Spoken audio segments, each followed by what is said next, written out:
So in California, we probably have more disclosures than probably any state in the country.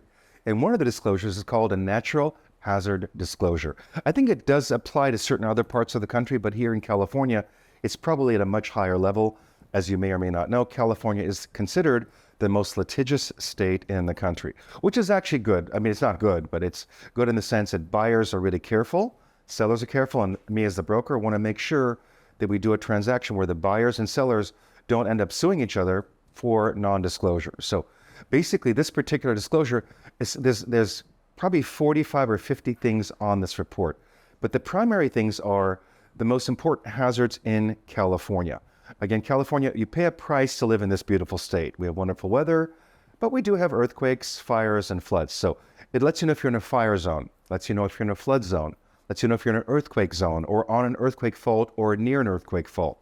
Industrial use zone. It basically tells you all of the different zones. We even have stuff like the red-legged frog habitat zone. I know. You need to know whether or not your property is located in that zone because you can't kill or get rid of the red-legged frogs. I've never seen a red-legged frog, by the way.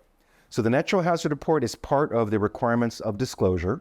The sellers can do it on their own, but they never do. We hire companies that come out and do the research for us and provide us a full report. It's usually 40 to 50 pages, and it specifically tells you, like this one, do you lie in the following areas? A flood zone, an area of potential flooding, a high fire severity zone, wildland area, substantial forest fire risks, earthquake fault zone, seismic hazard zone.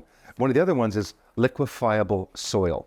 So lots of parts of near the beach and in the flatlands are what's called liquefiable soil, because this is basically soil that over millions of years has come down from the mountains, is like sand and, loose soil on the ground, and people build houses on that. So in an earthquake, if it's liquefiable, that soil will move a lot more and potentially cause more earthquake damage. So in, the last 20 some years, this has been required.